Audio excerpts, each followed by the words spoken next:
और जो रूट का विकेट अश्विन ने निकाला है, और अब देखिए उस कॉन्टेस्ट में अश्विन जीत गए हैं। अश्विन वर्सेस जो रूट की अगर हम बात करें, और जैक क्रॉली, ये एक बड़े बैट्समैन थे। आज 73 हाईएस्ट रन गेटर इस सेकंड इनिंग में, इनका विकेट भी बड़ा इंपॉर्टेंट था और 73 जरूर बनाए, लेकिन उसको बड़ी पारी में कन्वर्ट नहीं कर पाए। और आई थिंक मुझे लगता है हार में सबसे बड़ी वजह चिराग ये भी है कि किसी का 100 नहीं आया, क्योंकि अगर एक शतक चाहिए जब आप 400 के आसपास का टारगेट चेज करते हैं तो। और पिछले मैच में भी अकेले लड़ते हुए नजर आए थे जैक क्रॉली, जिस तरीके से उन्होंने प्रदर्शन किया था। 76 रन पहली पारी में बनाए थे और दूसरी पारी में 73 रन इन्होंने बनाए हैं। जैक क्रॉली ओपनिंग करने आए और उसके बाद एक लंबी संघर्षपूर्ण पारी जरूर इनकी थी, लेकिन कुलदीप यादव के हाथों हुआ जैक क्रॉली की पारी का अंत।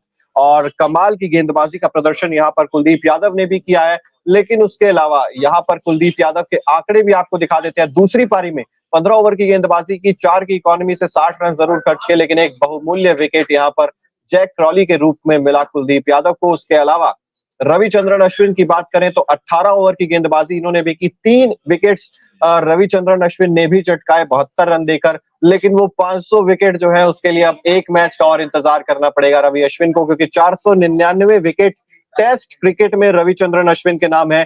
500 विकेट तक जो पहुंचना चाह रहे थे, अभी इंतजार थोड़ा सा और करना पड़ेगा। यहाँ पर बात अगर ओली पोप की करें, जिन्होंने पहले मैच में 196 रनों की पारी खेली थी, इस मैच में दोनों बार बड़ी पारी नहीं खेल सके, 23 रन का स्कोर बनाया दूसरी पारी में ओली पोप ने। इसके अलावा रेहान अहमद जो आए थे नाइट वॉचमैन के रूप में, आज सुबह सबसे पहला विकेट इन्हीं का ही गिरा था। 23 रन इन्होंने बनाए 31 गेंदों का सामना करते हुए।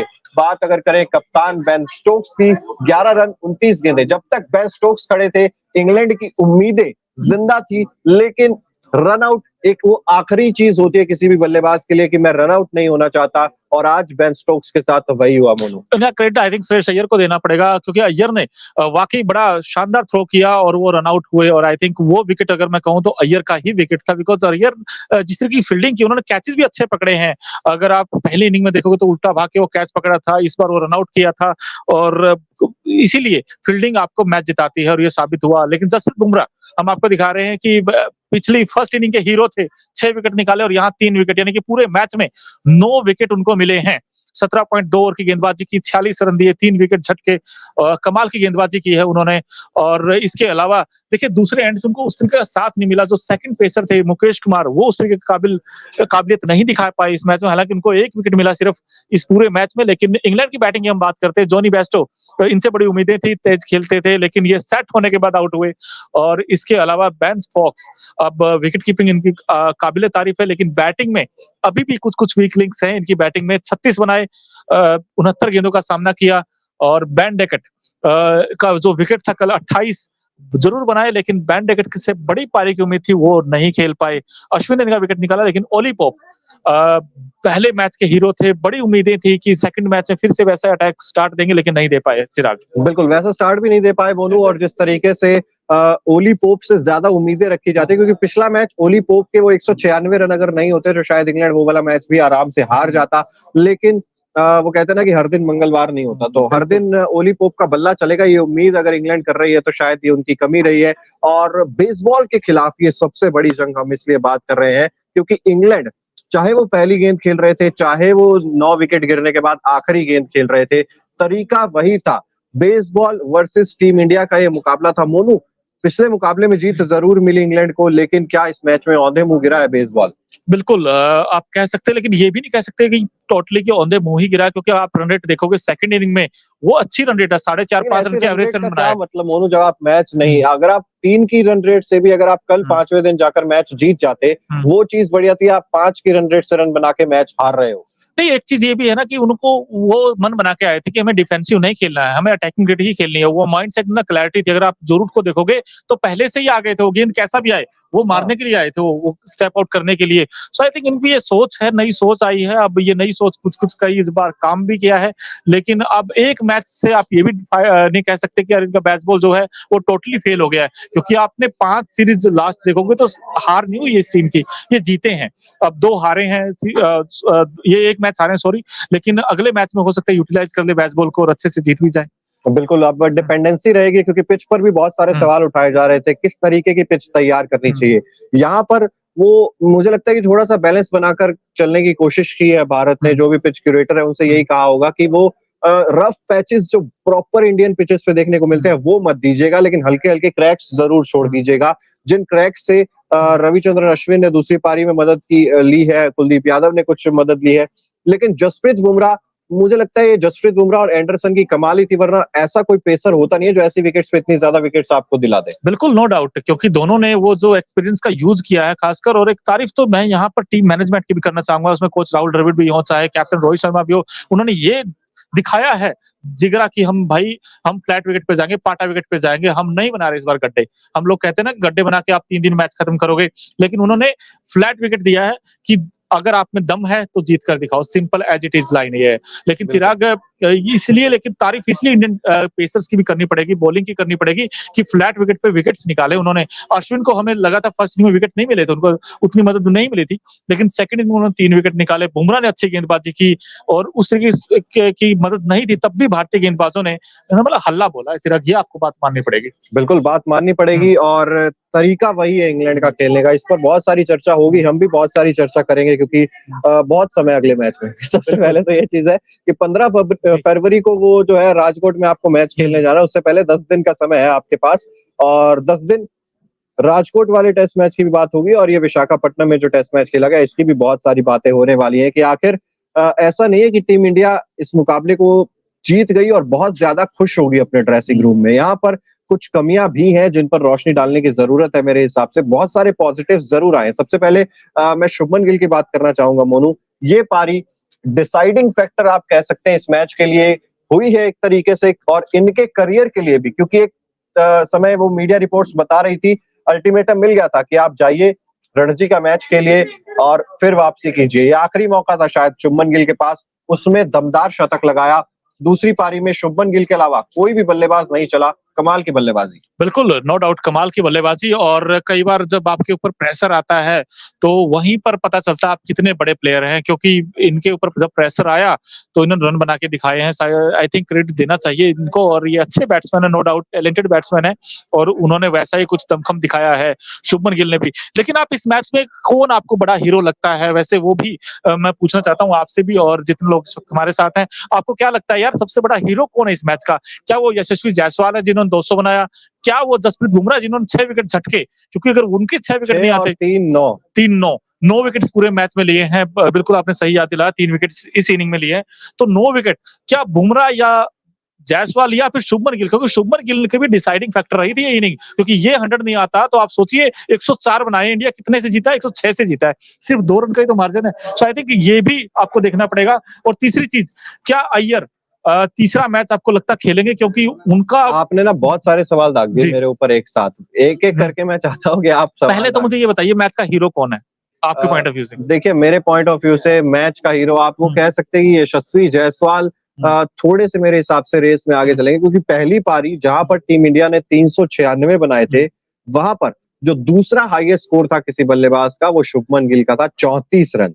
एक तरफ 209 और उसके बाद सिर्फ 34 रन। इस बात से आप अंदाजा लगा सकते हैं कि यशस्वी जायसवाल की उस पारी की अहमियत क्या है। लेकिन नो डाउट जसप्रीत बुमराह, अगर वो विकेट्स 6 ना होते उनके खाते में तो शायद ये मैच आप तब भी हार सकते थे।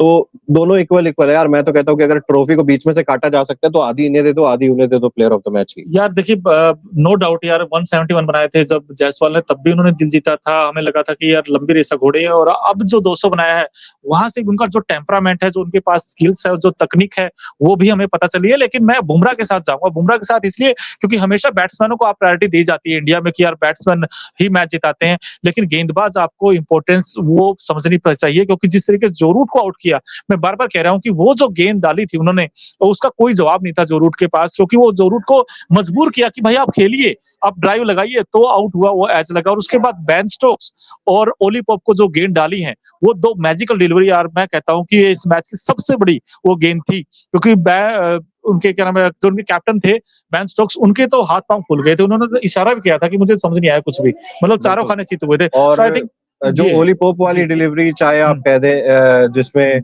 बिल्कुल ही ब्लॉक होल जड़ में गेंद डाली थी, और उसको तो बॉल ऑफ द सेंचुरी भी कहा जा रहा है यार। वो तो मतलब कमाल की वो गेंद थी, उसके तो कोई कंपेयर कर ही नहीं सकते हैं। मैं वही कह रहा हूँ ना कि ये मामला थोड़ा सा ना बैलेंस्ड मामला आपको नजर आएगा, चाहे वो यशस्वी जायसवाल की तरफ आप कह लीजिए या आप जसप्रीत बुमराह की तरफ कह लीजिए। मेरे हिसाब से दोनों इस मैच के इक्वली हीरो मुझे नजर आते हैं। बिल्कुल, और जब फोर्थ इनिंग जब स्टार्ट हुई थी इंग्लैंड की, हर किसी को लगता था 400 यार बनते नहीं है, कभी इतिहास में ऐसा हुआ नहीं है, और अगर हुआ भी है तो मुझे तो याद ही नहीं आता कि यार कोई भी टीम, याद क्या, या आंकड़े है वैसे बाय द वे, कि किसी भी विदेशी टीम ने टीम इंडिया की धरती पर 300 प्लस का टारगेट चेज नहीं किया फोर्थ इनिंग में, और 207 इंग्लैंड ने बनाया है, जो फोर्थ इनिंग में चेज करते हुए दिल्ली बनाया था 1972 की वो बात है। लेकिन उसके बाद तो उन्होंने भी 207 नहीं बनाए थे, लेकिन तारीफ करनी पड़ेगी टीम इंडिया की, जिस तरीके से as a unity bowling performance आया है, अगर उसमें मुकेश कुमार को छोड़ दिया जाए, but apart from that I think everyone doing a wonderful things in this match. I think मुझे ऐसा लगता है सबको क्रेडिट देना चाहिए, चाहे उसमें अक्षर पटेल क्यों ना हो, कुलदीप यादव ने भी वो विकेट लिया है, जैक क्रोली का, और बुमराह तो देखिए टीम इंडिया के लिए सबसे बड़े एक्स फैक्टर साबित हुए बॉलिंग डिपार्टमेंट में।